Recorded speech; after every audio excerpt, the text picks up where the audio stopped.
Les chrétiens nigérians sont-ils beaucoup plus persécutés que les musulmans en raison de leur foi?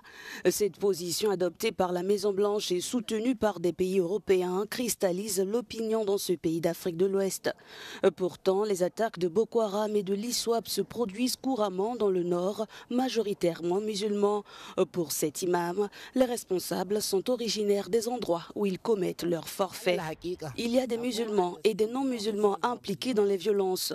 Parce que, comme dit l'adage, une guerre ne peut pas consumer une ville sans l'aide d'un initié. Certains des auteurs sont musulmans et d'autres ne le sont pas. C'est ça la vérité. Cependant, dans les milieux chrétiens du nord-ouest et du centre, la thèse trumpiste trouve un écho favorable. Ce pasteur en veut pour preuve les paroles islamiques prononcées lors des attaques contre les édifices religieux. Si la violence nous atteint au nom de l'islam et que nous l'appelons par ce nom que nous connaissons et les gens nous blâment, alors je ne sais pas ce qu'il faut faire. Si la terreur était venue au nom d'une autre chose, nous l'appellerions par ce nom. Mais elle a toujours été utilisée au nom de l'islam. Et dans la plupart de nos villages où ils opèrent, ils viennent tuer avec l'islam en disant Allah Akbar, Allah Akbar. Ils ne viennent pas en louant le Seigneur.